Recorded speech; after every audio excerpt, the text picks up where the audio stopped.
has been avoiding paying tax in the United Kingdom by claiming its entire operation is run out of South Australia. And it gets stranger. When we tracked down the address, the international headquarters, we found something bizarre is going on in the house of L. Ron Hubbard. Missing financial records, missing millions, stunning authorities into action. Brian Seymour has this world exclusive.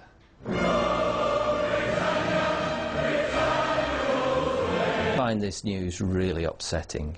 Welcome to the home of Scientology, Britain and Europe. Adelaide? Are you aware that your house is a major headquarters for the Church of Scientology? No. It's disgraceful, utterly disgraceful. Well, I think it should certainly be investigated, and if it's found that they haven't paid taxes, then I hope that they're prosecuted and pursued for it. In Britain, the Church of Scientology is supposed to pay tax on the millions of pounds it brings in each year. Why doesn't it? Because it claims the entire UK operation is part of its Australian outfit. Here they are recognised as a religion, therefore they don't pay tax. Scientology is using that, combined with some lax laws covering incorporated associations, to avoid paying its dues in the old dart. It's a long way from Buckingham Palace, Big Ben and Great Britain's Houses of Parliament to South Australia's Parliament House, unless you're a Scientologist. 10 years ago, the authorities in Britain told the Church of Scientology, you have to pay tax, you are not a charity. Well, Scientology came up with an ingenious solution to avoid paying tax in the UK. They made the entire Church of Scientology in Britain a member of a tiny little association incorporated right here in South Australia. From its non-existent offices in Adelaide, South Australia, this tiny incorporated association boasts as its members not people, but churches of Scientology. And not just in the United Kingdom. There's also Denmark, Belgium, France, Germany, Holland and Sweden. Why stop there? They have a member in South Africa too. We checked further and found a truly global multinational corporation boasting more members in Canada, including Montreal, Ottawa, Toronto and British Columbia. Scientology in Britain works hard to avoid paying tax. The Australian company they operate under is called the Church of Scientology Religious Education College Incorporated, or COSRECI. The British Church, like all branches of Scientology, sells its books, tapes, courses and DVDs for a profit. And they employ a small army of so-called volunteers who work up to 80, even 100 hours a week. They are paid $50 a week. Well, in my experience, people actually don't join Scientology. It's usually a case of being recruited. They'll often go along and do some kind of a personality test, and then lo and behold, they find there's something wrong with them.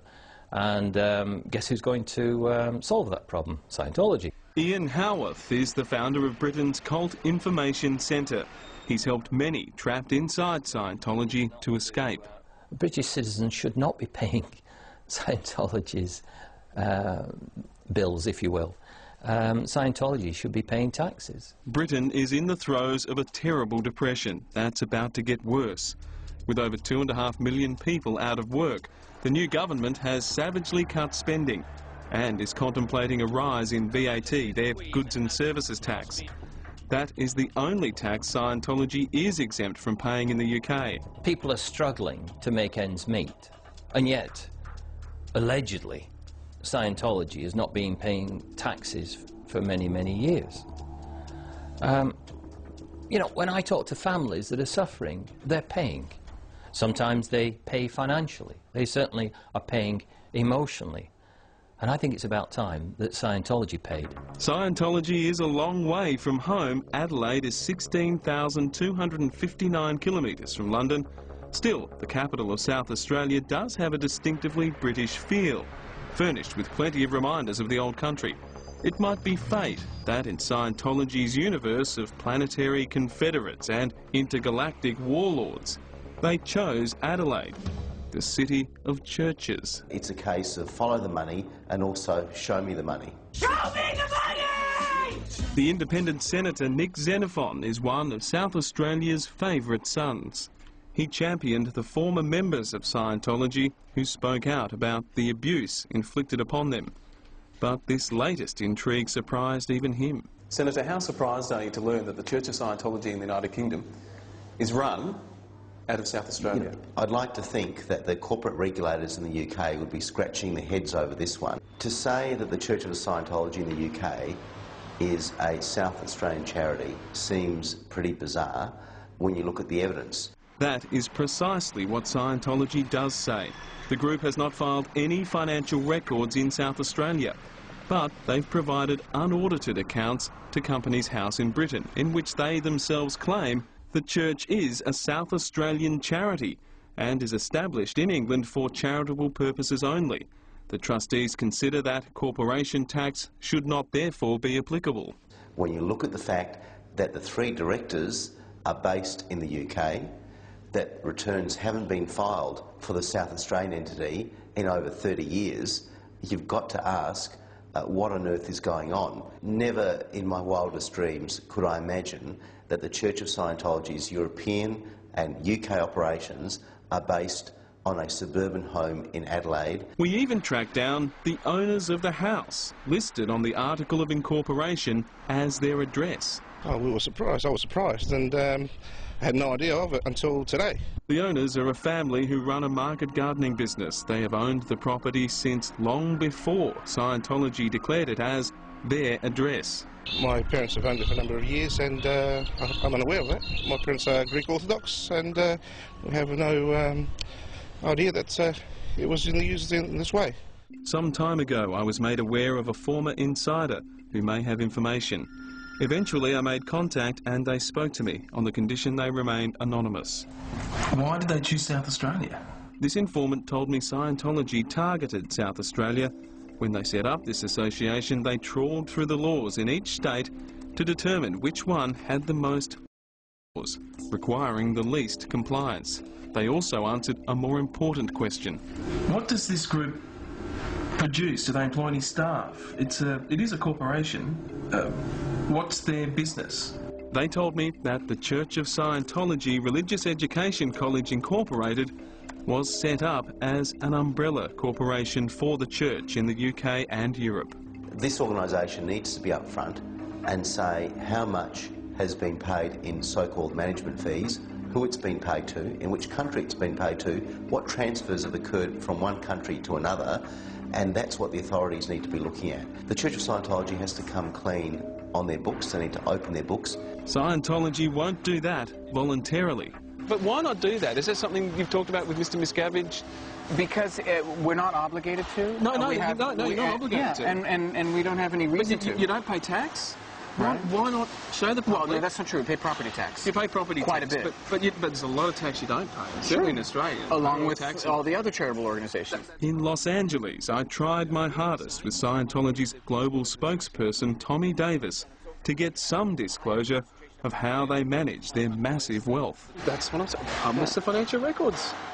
Because show me the balance sheet. Because we have no obligation to, and there's plenty of religions that don't. Do it because you want to. Do it because you want to be up front. We don't want to. You consider it's not being upfront and not being open. I consider it's being private. Well, I'm a journalist. It's my job to ask for this information. Sure. And that's it. I understand. Yeah. Sure. But that's an obvious question. You know, sure. why not publish the financial records? Sure. Because I think L. Ron Hubbard, I read, was worth about $300 million when he died.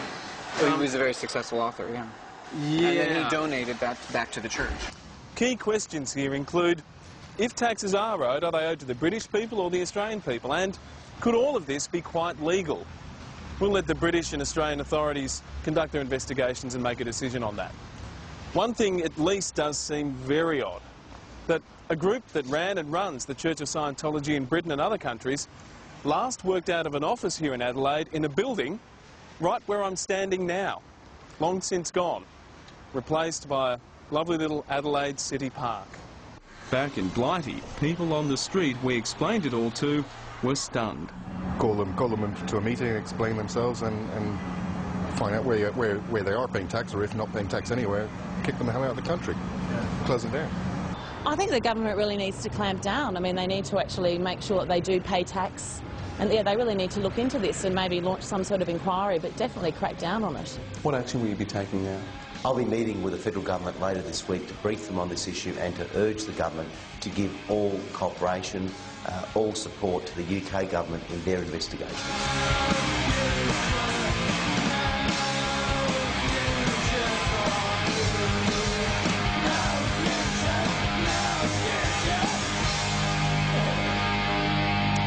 Brian Seymour reporting, and we invited the leaders of Scientology to be interviewed. They declined, but they have provided a brief statement, and you can read it on our website, yahoo7.com.au.